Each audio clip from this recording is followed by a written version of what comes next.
LIC of India presents Union Budget 2025. Co-presented by Sensodyne. Co-powered by SBI, the banker to every Indian. LIC Housing Finance Limited. Associate sponsored by KCC Limited, Ambuja Cement. 12 ಲಕ್ಷದವರೆಗೆ ಸಂಪೂರ್ಣ ತೆರಿಗೆ ವಿನಾಯಿತಿಯನ್ನು ನೀಡಲಾಗ್ತಾ ಇದೆ. ಮಧ್ಯಮ ವರ್ಗಕ್ಕೆ ಇದೊಂದು bumper ಕೊಡುಗೆ. ಇದು ತೆರಿಗೆ ವಿನಾಯಿತಿಯನ್ನು ಕೊಡಲಾಗ್ತಾ ಇದೆ. ವೈಯಕ್ತಿಕ ಆದಾಯ ತೆರಿಗೆ ಸುಧಾರಣೆಗೆ ಈ ಮುಖೇನವಾಗಿ ಉತ್ತೇಜನವನ್ನು ಕೊಡಲಾಗಿದೆ. ಮಧ್ಯಮ ವರ್ಗದ ಮೇಲೆ ವಿಶೇಷ ಗಮನವನ್ನು ಹರಿಸುವ ಪ್ರಯತ್ನವನ್ನು ಈ ಮುಖೇನವಾಗಿ ಕೇಂದ್ರ ಸರ್ಕಾರ ಮಾಡಿದೆ. ಗೊತ್ತಿರಲಿ, 12 ಲಕ್ಷದವರೆಗೆ ಯಾವುದೇ ಟ್ಯಾಕ್ಸ್ ಅನ್ನುವಂಥದ್ದಲ್ಲ, ತೆರಿಗೆ ವಿನಾಯಿತಿಯನ್ನ ನೀಡಲಾಗ್ತಾ ಇದೆ. ನಿಮಗೆ ರಿಬೇಟಿಗೆ ಅವಕಾಶವನ್ನ ಕೊಡಲಾಗಿದೆ. 87A ಅಡಿ ಅವಕಾಶವನ್ನ ಕೊಡಲಾಗಿದೆ. ಸೊ ನೀವು ಯಾವ್ಯಾವ ಮುಖೇನವಾಗಿ ಕ್ಲೈಮ್ ಮಾಡಬಹುದು ಮತ್ತೊಂದು ನಂತರದಲ್ಲಿ ನಾವು ನೋಡ್ತಾ Happy to announce that there will be no income tax payable up to income of 12 lakh rupees.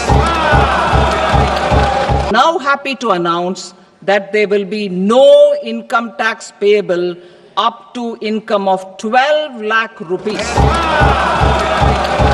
Now happy to announce. So ಇದು ಮೊದಲು ಹೇಳಿತ್ತು ಅನ್ನುವಂಥದ್ದು ಇಂಪಾರ್ಟೆಂಟ್. ಹೌದು, no tax payable up to 12 lakh ಅಂತ ಹೇಳ್ತಾರೆ. ಟೆಕ್ನಿಕಲಿ ಹೌದು, ಬಟ್ ಅದನ್ನ ನಾವು ರಿಬೇಟ್ ಮಾಡ್ಕೊಳ್ಳೋಕೆ ಅವಕಾಶ ಮಾಡಿಕೊಟ್ಟಿರುವಂತ ಕಾರಣಕ್ಕಾಗಿ 87A ಅಂಡರ್ ಆ ಅವಕಾಶವನ್ನ ಕೊಟ್ಟಿದ್ದಾರೆ. ಅದರ ಜೊತೆಗೆ ನಾವು ಇನ್ನೊಂದು ನೋಡಿದ್ರೆ, ನಿಮ್ಮ ಆ 4 ಲಕ್ಷ ತನಕ ಆದಾಯ ಇದ್ರೆ ಯಾವುದೇ ಟ್ಯಾಕ್ಸ್ ಅನ್ನ ಕಟ್ಟುವ ಅವಶ್ಯಕತೆ ಇಲ್ಲ. 4 ರಿಂದ 8 ಇದ್ರೆ 5 ಲಕ್ಷ ರೂಪಾಯಿ ಅಷ್ಟು ನೀವು ಟ್ಯಾಕ್ಸ್ ಅನ್ನ ಕಟ್ಟಬೇಕಾಗುತ್ತಾ, 5% ಅಷ್ಟು. ಅದು ಮುಂಚೆ 3 ರಿಂದ 7 ಇತ್ತು, ಅದನ್ನೀಗ ಇನ್ಕ್ರೀಸ್ ಮಾಡಿ 4 ರಿಂದ 8 ಮಾಡಿದ್ದಾರೆ ಅಂಡರ್ ನ್ಯೂ ಟ್ಯಾಕ್ಸ್ ರಿಜೈಮ್. ಆಮೇಲೆ 8 ರಿಂದ 12 10 ಲಕ್ಷ ಅನ್ನುವಂಥದ್ದನ್ನ ಹೇಳಿದ್ದಾರೆ. 10% ಅಂತ ಹೇಳಿದ್ದಾರೆ. ಮುಂಚೆ ಅದು 7 ರಿಂದ 10 ಇತ್ತು 10%. ಸೊ ಈಗ ಅದನ್ನ 8 ರಿಂದ 11 ತನಕ ಅದನ್ನ 10% ಅಂತ ಮಾಡಿದ್ದಾರೆ. 12 ತನಕ. ಅಲ್ಲಿ 8 ರಿಂದ 11 ಅಲ್ಲ, ಅದು 12 ಆಗ್ಬೇಕದು. ಅದರ ಜೊತೆಗೇನೆ ಇನ್ನು ಕಳೆದ ಬಾರಿ 12 ರಿಂದ 15 ತನಕ 20% ಇತ್ತು. ಈಗ 12 ರಿಂದ 16 ತನಕ 15% ಮಾಡಿದ್ದಾರೆ. 16 ರಿಂದ 20 ತನಕ ಅದನ್ನ 20%ಗೆ ಏರಿಕೆ ಮಾಡಿದ್ದಾರೆ. ಸೊ ಅಲ್ಲಿ 16 ರಿಂದ 20ನ್ನ ನಾವಿಲ್ಲಿ ನೋಡ್ಬೋದು. ಮುಂಚೆ ಅದು 12 ರಿಂದ 15 ಲಕ್ಷ ತನಕ ಇತ್ತು. ಸೊ ಮುಂಚೆ 15 ಲಕ್ಷದ ಎಬೋ ಇದ್ರೆ 30% ಇತ್ತು ಅಲ್ವಾ. ಸೊ ಈಗ ಅದು 20 ರಿಂದ 24ಕ್ಕೆ 25% ಕೊಟ್ಟಿದ್ದಾರೆ. 24% ಎಬೋ ಇದ್ರೆ 30% ಮಾಡಿದ್ದಾರೆ. ಅಲ್ಲಿಗೆ ಹೆಚ್ಚು ಕಡಿಮೆ ಒಂದು 10 ಲಕ್ಷದಷ್ಟು ಅಲ್ಲೂ ವಿನಾಯಿತಿ ಅಂತ ನಾವಿಲ್ಲಿ ಕನ್ಸಿಡರ್ ಮಾಡಬಹುದು. ಎಬೋ ಸ್ಯಾಲರಿ 15 ಲಕ್ಷ ಇದ್ರೆ 30% ನೀವು tax ಕಟ್ಟಬೇಕಾಗಿತ್ತು under new tax regime ಅಲ್ಲಿ. ಸೊ ಈಗ ಅದನ್ನ 24 ಲಕ್ಷಕ್ಕೆ ಏರಿಕೆ ಮಾಡಿದ್ದಾರೆ. ಅದೊಂಚೂರು ವಿವರಿಸಿ ಹೇಳ್ಬಿಡಿ ನೀವೇನಿದೆ. ನಮಸ್ತೆ ಲೋಹಿತ್ ಸರ್, ಹೇಳಿ. ಅಪ್ ಟು 2.5 lakhs ಆ ಪೀರಿಯಡು ನೋಡಿದಿರಿ, ಅಪ್ ಟು 3 lakhs ನೋಡಿದಿರಿ. ಅದಾದ್ಮೇಲೆ ಅಪ್ ಟು 7 lakhs ಅಂತ ತಂದ್ರು. ಅಪ್ ಟು ಅನ್ನೋ ವರ್ಡ್ ಸ್ವಲ್ಪ ಕನ್ಫ್ಯೂಷನ್ ಆಗುತ್ತೆ. ಏನಾಗುತ್ತೆ ಅಂದ್ರೆ ಟೆಕ್ನಿಕಲಿ ಕರೆಕ್ಟ್ ಇರ್ತಾರೆ, ಬಟ್ ಸಾಮಾನ್ಯ ಜನತೆಗೆ ಏನ್ ಹೇಳ್ಬೇಕು ಅಂದ್ರೆ, ಈಗ ಅಪ್ ಟು 12 lakhs ಅಂತ ಏನ್ ಹೇಳ್ತಾ ಇದಾರೆ, ಟ್ಯಾಕ್ಸ್ ಕಟ್ಟೋದೇ ಇಲ್ಲ ಅನ್ನೋದು ಸತ್ಯನೇ. ಬಟ್ 12 lakh 1 ರೂಪಾಯಿ ಆಯ್ತು ಅಂದ್ರೆ ಏನ್ ಇಂಪ್ಯಾಕ್ಟ್ ಆಗುತ್ತೆ ಅಂತ ಒಂದು ಎಕ್ಸಾಂಪಲ್ ಕೊಡ್ತೀನಿ. 12 lakh 1 ರೂಪಾಯಿ ಇತ್ತು ಅಂತ ಇಟ್ಕೊಳ್ಳಿ. ಏನು ಫಾರ್ ಎಕ್ಸಾಂಪಲ್, ನಂದು ಸ್ಯಾಲರಿ 12 ಲಕ್ಷ ಇತ್ತು. ಯಾವ್ದೋ ಇಂಟ್ರೆಸ್ಟ್ ಬ್ಯಾಂಕ್ ಅಲ್ಲಿ SBI ಅಕೌಂಟ್ ಇಟ್ಕೊಂಡಿದ್ದೆ, ಅದ್ರದ್ದು ಇಂಟ್ರೆಸ್ಟ್ ಒಂದು 10,000 15,000 ಬಂತು ಅಂತ ಇಟ್ಕೊಳ್ಳಿ. ಅದು ಕ್ಯಾಪ್ಚರ್ ಆಗಿದೆ ಅಂತ ಇಟ್ಕೊಳ್ಳಿ. ಅಲ್ಲಿಗೆ ಏನಾಯ್ತು, ನಂದು ಇನ್ಕಮ್ ಬಂದು 12 lakh 11,000 rupees ಅಂತ ಇಟ್ಕೊಂಡು ಒಂದು example. 0 to 4 lakh 0, 4 lakh to 8 lakhs 4 ಲಕ್ಷಕ್ಕೆ 5%, ಅಂದ್ರೆ ಎಷ್ಟಾಯ್ತು, 20,000 ರೂಪಾಯಿ ಆಯ್ತು. 8 ಲಕ್ಷದಿಂದ 12 ಲಕ್ಷಕ್ಕೆ ಆ 4 ಲಕ್ಷಕ್ಕೆ 10%, ಅಂದ್ರೆ 40,000 ರೂಪಾಯಿ ಆಯ್ತು.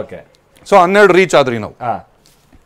ಇನ್ನ 11,000 ಏನಿದೆ, 11,000 ಬಂದ್ಬಿಟ್ಟು ನಿಮಗೆ 12 to 16 lakh rupees ಬ್ರಾಕೆಟ್ ಅಲ್ಲಿ ಬೀಳುತ್ತೆ.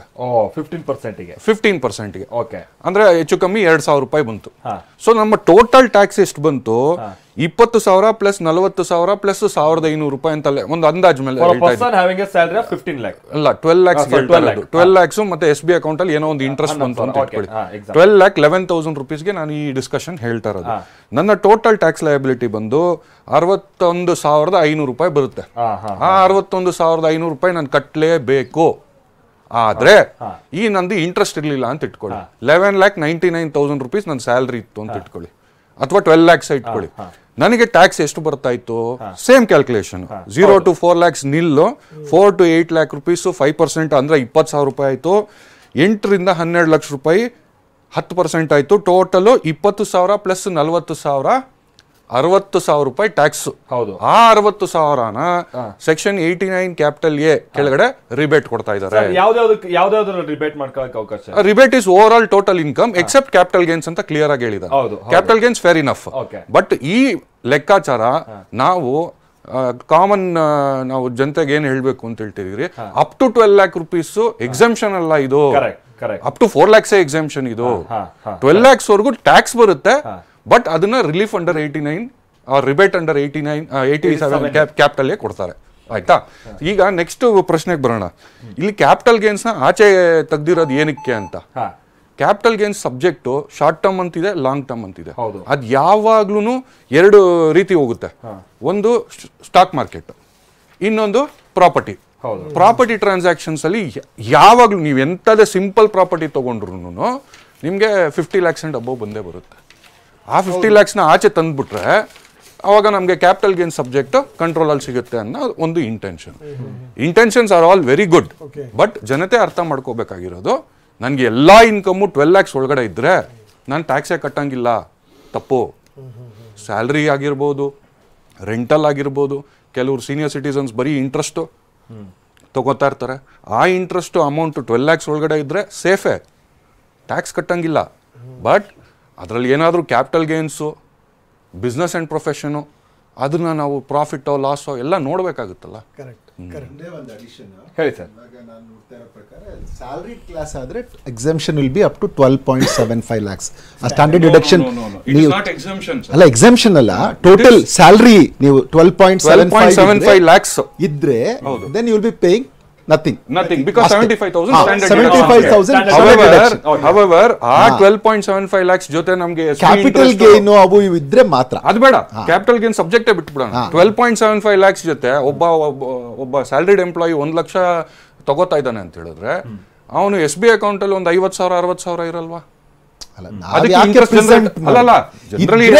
ಇದ್ರೆ ಕೊಡಿ, ಇಲ್ದೇ ಇದ್ರೆ ಇಲ್ಲ. ಆ ಟೈಮ್ ಅಲ್ಲಿ ನಿಮ್ಮ ರಿಬೇಟ್ ವರ್ಕ್ ಆಗಲ್ಲ ಅಂತ ಹೇಳ್ತಾ ಇದ್ದೀನಿ. ಅಲ್ಲ, ಬಟ್ ಸ್ಟಿಲ್ ಇದು it's an huge change. Obviously remarkable change, no doubt about it. But question ಏನು, ಕ್ಲಾರಿಟಿ ಒಂದೊಂದೇ ಹುಡ್ಕೊಂಡು ಹೋದಾಗ ಇನ್ನು ಸ್ವಲ್ಪ ಚೇಂಜಸ್ ಆಗುತ್ತೆ. ಡೆಫಿನೆಟ್ಲಿ ಅದನ್ನ ನೋಡಬಹುದು. ಇದು ಈ ನಿರಂತರವಾಗಿ ಎಲ್ಲೋ ಒಂದ್ ಕಡೆಗೆ ಟ್ಯಾಕ್ಸ್ ಕಟ್ಟುವಂತವ್ರಿಗೆ ಕೇಶವ್ಜಿ ಏನಿದು ಎಲ್ಲದಕ್ಕೂ ನಾವು ಟ್ಯಾಕ್ಸ್ ಕಟ್ತೀವಿ ಅನ್ನೋ ಮನೋಭಾವನೆ ಇತ್ತಲ್ಲ, ಅದು ನೋಡಿ. ಆದರೆ ಒಂದು ಸಂಗತಿನ ನಾವು ಗಮನದಲ್ಲಿಟ್ಟು ಮಾತಾಡಬೇಕು. ಹಿಂದೆ ಚುನಾವಣಾ ಸಂದರ್ಭ ಇದ್ದಂಥ ಸಂದರ್ಭದಲ್ಲೂ ಕೂಡ ಎಲ್ಲೊಂದು ಕಡೆ ಮಾಡಬಹುದು ಅಂತ ನಾವೇ ಕೂಡ ಮಾತಾಡಿದ್ವಿ. ಏನೋ ಸ್ವಲ್ಪ ಒಂಚೂರು ಹೆಚ್ಚು ಕಡಿಮೆ ಆಗುತ್ತೆ, ಅವಾಗಲೂ ಮಾಡಲಿಲ್ಲ, ಹಿಂದೂ ಮಾಡಲಿಲ್ಲ. ಅಂದರೆ ಈ ಬಾರಿ ಈ ಪ್ರಯತ್ನ ಕೈ ಹಾಕಿದ್ದಾರೆ, ಯಾಕಿರ್ಬೋದು ಅಂತ. ಅಲ್ಲ, ಒಂದು ಟ್ರಂಪಿನ ಅಲ್ಲಿನ ಪ್ರೊಟೆಕ್ಷನಿಸ್ಟ್ ಧೋರಣೆಗಳು, ಇಂಡಿಯಾದಲ್ಲಿ ನೀವೀಗ ಡಿಮ್ಯಾಂಡ್ನ ಸ್ಪರ್ ಮಾಡದೇ ಇದ್ರೆ ನಾವು ಗ್ಲೋಬಲ್ ಅನ್ಸರ್ಟನಿಟಿಯಲ್ಲಿ ಫೇಸ್ ಮಾಡೋಕ್ಕಾಗಲ್ಲ. ಸೊ ಹಾಗಾಗಿ ಮತ್ತೆ ನೋಡಿ, ಎಷ್ಟು 3 ಟ್ರಿಲಿಯನ್ ರೂಪಾಯಿಗಳನ್ನು ನಾವು ಬಿಟ್ಕೊಡ್ತಾ ಇರೋದು. ಅಂದರೆ ಕೇಂದ್ರ ಸರ್ಕಾರ ಈಗ 3 ಟ್ರಿಲಿಯನ್ ರೂಪಾಯಿನ ಫೋರ್ಗೋ ಮಾಡ್ತಾ ಇದೆ, ನನಗೆ ಇಷ್ಟು ಓವರ್ ಆಲ್ ಬೇಡ ಅಂತ. ಅಂದರೆ ಈ 3 ಟ್ರಿಲಿಯನ್ ಬಿಟ್ಟಿದ್ರಿಂದ ನಿಮಗೆ ಅದರದ್ದು ಮಲ್ಟಿಪ್ಲೈಯರ್ ಎಫೆಕ್ಟ್ ಎಷ್ಟಾಗುತ್ತೆ ಆರ್ಥಿಕತೆ ಮೇಲೆ. ಅಷ್ಟು ಕನ್ಸಂಪ್ಷನ್ ಡಿಮ್ಯಾಂಡ್ ಹೆಚ್ಚಾಗುತ್ತೆ, ಅಷ್ಟು ಸ್ಪೆಂಡಿಂಗ್ ಹೆಚ್ಚಾಗುತ್ತೆ. ಸೊ ಓವರ್ ಆಲ್ ಎಕಾನಮಿ ಏನಾಗುತ್ತೆ ನಿಮಗೆ, ಈಗ ಸರ್ಕಾರ 3 ಟ್ರಿಲಿಯನ್ ಕಳ್ಕೊಂಡಿರ್ಬೋದು, 3 ಟ್ರಿಲಿಯನ್ ಹಣನ ಫೋರ್ಗೋ ಮಾಡಿರ್ಬೋದು, ಕಳ್ಕೊಂಡಿರೋದಕ್ಕಿಂತ ಫೋರ್ಗೋ ಮಾಡಿರ್ಬೋದು. ಆ ಫೋರ್ಗೋ ಮಾಡಿದ್ರಿಂದ ಮಲ್ಟಿಪ್ಲೈಯರ್ ಏನಾಗುತ್ತೆ ನಿಮಗೆ, ಬಹುಶಃ 9 ಟ್ರಿಲಿಯನ್ 10 ಟ್ರಿಲಿಯನ್ ಅಷ್ಟು ಡಿಮ್ಯಾಂಡ್ ಬರ್ಬೋದು. ಸೊ ಈ ಥರದ್ದಕ್ಕಾಗಿ ಇದನ್ನ ಮಾಡಿದ್ದು ರೈಟ್ ಟೈಮ್. ಅದಕ್ಕೆ ಮುಂಚೆ ಪ್ರಾಬಲಿ ನಾವು ನಮ್ಮ ಬೋರ್ಡನ್ನ ಡಿಸ್ಪ್ಲೇ ಮಾಡಕ್ಕೆ ಅವಕಾಶ ಕೊಡಿ. ಹೇಗಿದೆ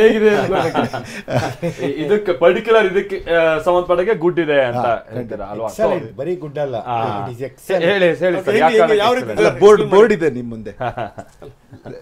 ಅದು ಓವರ್ ಆಲ್ ಆಗಿ ಇನ್ನೊಂದ್ಸಲ ನಾವು ಇದು ಮಾಡ್ತೀವಿ, but particularly for this tax slab good ಅಂತ ಹೇಳ್ತೀನಿ. ಓಕೆ, ಇದು ಟ್ಯಾಕ್ಸ್ ಸ್ಲ್ಯಾಬಿಗೆ ಸಂಬಂಧಪಟ್ಟ limited to tax slab. Correct. ಅಲ್ಲ, ನನಗೆ overall also I say it as good. ಯಾಕೆಂದ್ರೆ ಒಂದು ಬಜೆಟ್ನ ನೀವು ಬರೀ ಒಂದು ಟ್ಯಾಕ್ಸ್ ಮತ್ತೆ ಇನ್ನೊಂದು ಅಂತ ನೋಡಲ್ಲ. ಓವರ್ ಆಲ್ ನಾನು ಇವತ್ತಿದ್ದಂತ ಪರಿಸ್ಥಿತಿಗೆ ದಿಸ್ ಬಜೆಟ್ ಇಸ್ ಗುಡ್ ಅಂತ ನಾನು ಹೇಳ್ತೀನಿ. ಹೇಳಿ ಸರ್, ವಿಶ್ವನಾಥ್ ಸರ್ ಹೇಳಿ. ಟ್ಯಾಕ್ಸ್ ವಿಚಾರವಾಗಿ ಯಾಕಿದೆ ಎಕ್ಸಲೆಂಟ್ ಅಂತ ಅನ್ಸುತ್ತೆ ಸರ್? ನಮಗೆ ಮಿಡ್ಲ್ ಕ್ಲಾಸ್ನವ್ರಿಗೆ ತುಂಬ ಪ್ರಾಬ್ಲಮ್ ಆಗಿತ್ತು. ಡಿಸ್ಪೋಸಬಲ್ ಇನ್ಕಮ್ ಅಂತ ಕರಿತೀವಿ. ಬಾಡಿಗೆ ಕೊಟ್ಕೊಂಡು ಮಕ್ಕಳು ಫೀಸ್ ಎಲ್ಲ ಕೊಟ್ಟಿದ್ರ ಮೇಲೆ ಒಂದು ಮಗುದನ್ನು ಬರ್ಡೇ ಮಾಡಬೇಕು, ಒಂದು ವೆಹಿಕಲ್ ನಿಮ್ಮ ಕೈನಲ್ಲಿ ಅಡಿಷನಲ್ ಫಂಡ್ಸೇ ಇರ್ತಿರ್ಲಿಲ್ಲ. ಬಟ್ ಒಂದೇನು ಅಂತಂದ್ರೆ ಈಗ ಈಗ ಏನು ನಾವು ಅಂಕಿಅಂಶಗಳೇನು ತೋರಿಸ್ತಾ ಇದೀವಲ್ಲ ಅದರ ಆಧಾರದ ಮೇಲೆ ಈಗ ನೋಡಿ 0 to 0 4 ಲಕ್ಷ 4 8 ಲಕ್ಷ ಅದೊಂಚೂರು ಎಕ್ಸ್ಪ್ಲೇನ್ ಮಾಡಿಬಿಡಿ ಅಂತ ನೀಟಾಗಿ. ಆಗಲೇ ನಾವು ಮಾತಾಡ್ತಾ ಇದ್ವಿ, ಕೆಲವೊಂದು ಜನಗಳಿಗೆ ಒಂದಿಷ್ಟು ಕನ್ಫ್ಯೂಷನ್ಸ್ಗಳಿತ್ತು, ಒಂದ್ಸರಿ ಎಕ್ಸ್ಪ್ಲೇನ್ ಮಾಡಿ ಸರ್. ಸರಿ ಸರ್, ಅದ್ರ ಪ್ರಕಾರ ಈಗ ಒಬ್ಬೊಬ್ರು ಅವ್ರವ್ರದ್ದು ಆದಾಯಗಳು ಅವ್ರವ್ರಿಗೆ ಗೊತ್ತಿರುತ್ತೆ. ಆ ಆದಾಯಕ್ಕೆ ತಕ್ಕಂಗೆ ನಾನು ಹೇಳ್ಕೊಡೋವಂಥ ಕ್ಯಾಲ್ಕುಲೇಷನ್ನ ಸ್ಟೆಪ್ ಬೈ ಸ್ಟೆಪ್ ಫಾಲೋ ಮಾಡ್ಕೊಂಡು ಹೋಗಿ ಸಿಗುತ್ತೆ ನಿಮಗೆ ಉತ್ತರ. ಇದು ಏನು ದೊಡ್ಡ ಕ್ಯಾಲ್ಕುಲೇಷನ್ ಅಲ್ಲ, ಕ್ಯಾಲ್ಕುಲೇಟರ್ ಇಟ್ಕೊಂಡ್ರೆ ಸಿಕ್ಬಿಡುತ್ತೆ. ನಿಮ್ಮ ಆದಾಯ ಒಂದು ಪಕ್ಷ 9 ಲಕ್ಷ ಅಂತ ಇಟ್ಕೊಳ್ಳೋಣ ಎಕ್ಸಾಂಪಲ್. 9 ಲಕ್ಷಕ್ಕೆ ಏನು ಯಾವ ಸ್ಲ್ಯಾಬಲ್ಲಿ ಬಂತು? 0 to 4 lakhs 0% ಆಯಿತು. ಸೊ ₹1 ಕೂಡ ಕಟ್ಟಂಗಿಲ್ಲ. 4 to 8 lakh rupees ಅಂದರೆ 4 ಲಕ್ಷ ಡಿಫ್ರೆನ್ಸ್ ಏನಿದೆ, ಆ 4 ಲಕ್ಷಕ್ಕೆ 5% ₹20,000 ಬಿತ್ತು. ಸೊ ₹20,000 ಮೆಮರಿ ಪ್ಲಸ್ ಮಾಡ್ಕೊಳ್ಳಿ. ಆಮೇಲೆ 8 ರಿಂದ 12 ಲಕ್ಷ ಸ್ಲ್ಯಾಬ್ ಬಂದು 10% ಆಯ್ತು. ಸೊ ನಮ್ಮ ಇನ್ಕಮ್ ಏನು? ₹9 ಲಕ್ಷ ಅಂತ ಇಟ್ಕೊಳ್ಳೋಣ, 75,000 ಏನೋ ಅಂತ ತಿಂಗಳಿಗೆ. 9 ಲಕ್ಷ ರೂಪಾಯಿಗೆ ನಮ್ಮ ಸ್ಲ್ಯಾಬ್ 8 ರಿಂದ 10 ಬೀಳುತ್ತಾ ಇದೆಯಲ್ಲ, ಸಾರಿ 8 ರಿಂದ 12 ಬೀಳ್ತಾ ಇದೆಯಲ್ಲ. ಸೊ 8 ರಿಂದ 9 ಲೆಕ್ಕ ತಗೊಳ್ಳಿ, 1 ಲಕ್ಷ ಡಿಫ್ರೆನ್ಸ್ ಆಗುತ್ತೆ. ಆ 1 ಲಕ್ಷಕ್ಕೆ 10% ಅಂದ್ರೆ ₹10,000. ಸೊ ಟೋಟಲ್ ಟ್ಯಾಕ್ಸ್ ನಮಗೆ ₹20,000 ಮೆಮರಿ ಪ್ಲಸ್ ₹10,000. ಇವಾಗ ಟೋಟಲ್ ₹30,000 ಟ್ಯಾಕ್ಸ್. ಈ ಸ್ಲ್ಯಾಬ್ ಇಲ್ಲ ಅಂದಿದ್ರೆ, ಈ ಪ್ರಪೋಸಲ್ ಇಲ್ಲ ಅಂದಿದ್ರೆ ನಾವು ₹30,000 ಕಟ್ಟಬೇಕಾಗಿತ್ತು. ನಾವು ₹30,000 ಕಟ್ಟಬೇಕಾಗಿತ್ತು. ಆದ್ರೆ since there is a proposal which is up to 12 lakh rupees, rebate ಏನು ಕೊಡ್ತಾ ಇದ್ದಾರೆ, ಆ ರಿಬೇಟ್ನ ನಾವು 30,000 ಮೈನಸ್ 30,000 ರಿಬೇಟ್ ಅಂತ ತಗೊಂಡು ಟೋಟಲ್ ಟ್ಯಾಕ್ಸ್ 0 ಆಗುತ್ತೆ. ಆ ಥರ ಕ್ಯಾಲ್ಕುಲೇಷನ್. ಒಂದು ಪಕ್ಷ ನನ್ನ ಇನ್ಕಮ್ ₹25,000 ಇತ್ತು ಅಂತ ಇಟ್ಕೊಳ್ಳಿ, ಯಾವುದೋ ಒಂದು simple salaried job, accounting job, ಯಾವುದೋ ಒಂದು ಜಾಬು, ಅಥವಾ ಯಾವುದೋ ಇಂಜಿನಿಯರು, ಎಲ್ಲೋ ಒಂದು ₹25,000 ಸ್ಯಾಲ್ರಿ ತಗೋತಾರೆ. ಸ್ಟ್ರೇಟ್ 25,000 ಇಂಟು 12 ತಿಂಗಳು ಲೆಕ್ಕ ಹಾಕಿ 3 ಲಕ್ಷ. ನೀವು 0 to 4 ಅಲ್ಲಿ ಬಂದ್ಬಿಡ್ತೀರಾ. ನೀವು ರಿಬೇಟ್ ಕ್ವಶನೇ ಬರಲ್ಲ ಅಲ್ಲಿ, ರಿಬೇಟ್ ಕ್ವಶನೇ ಬರಲ್ಲ ಅಲ್ಲಿ. ನೆಕ್ಸ್ಟ್ ಹೈಯೆಸ್ಟ್ ಸ್ಲ್ಯಾಬ್ಗೆ ಲೆಕ್ಕ ತಗೊಳ್ಳೋಣ. ಏನು ಲ್ಯಾಬ್? ಒಂದು 1.5 lakhs ಪರ್ ಮಂತ್ ಅಂತ ತಗೊಳ್ಳೋಣ. ಅಂದರೆ 18 ಲಕ್ಷ ಆಯಿತು. 18 ಲಕ್ಷಕ್ಕೆ ಎಷ್ಟು ಬಿತ್ತು? ಅಲ್ಲಿಂದನೇ ಹಂಗೆ ಕ್ಯಾಲ್ಕುಲೇಷನ್ ಮಾಡ್ಕೊಂಡೋಣ. 0 to 4 0 ಆಯಿತು, 4 to 8 20,000 ಆಯಿತು, 8 to 12 4 ಲಕ್ಷಕ್ಕೆ 40,000 ಆಯಿತು. ಜಂಪ್ ನೋಡ್ಕೊಂಡು ಹೋಗಿ, ಈ 12 ಲಕ್ಷ ಮೇಲೆ ಇತ್ತು ಅಂತ ಇಟ್ಕೊಳ್ಳಿ, 12 ರಿಂದ 16 4 ಲಕ್ಷಕ್ಕೆ 15% 30,000 ಆಯ್ತು. ಅಂದ್ರೆ 60,000 ಆಯ್ತು. 20,000 ನೀವು ಇನ್ಕ್ರೀಸ್ ಮಾಡ್ಕೊಂಡು ಹೋಗ್ತಾ ಇರ್ತೀರಾ ಪ್ರತಿ ಒಂದು ಸ್ಲ್ಯಾಬ್ಗೂ. ಸೊ ಓವರ್ ಆಲ್ ಟ್ಯಾಕ್ಸ್ ಮಾತಾಡೋದಾದ್ರೆ definitely this is a budget to be welcomed by middle class people. However ಆ ಲಾಸ್ಟ್ ಇದೆಯಲ್ಲ 24 ಲಕ್ಷ ಮೇಲೆ ಅವ್ರಿಗೆ ಬರೀ 30% ಅಂತ ಹೇಳ್ತಾ ಇರಲ್ಲ, ಅಲ್ಲಿ ಒಂದು ಕ್ಯಾಚ್ ಇದೆ. ಏನಂದ್ರೆ ಸರ್ಚಾರ್ಜು ಆಗುತ್ತೆ, ಸೆಸ್ಸು ಆಗುತ್ತೆ. ಟೆಕ್ನಿಕಲಿ 43% ಬಂದು ನಿಂತ್ಕೊಳ್ಳುತ್ತೆ.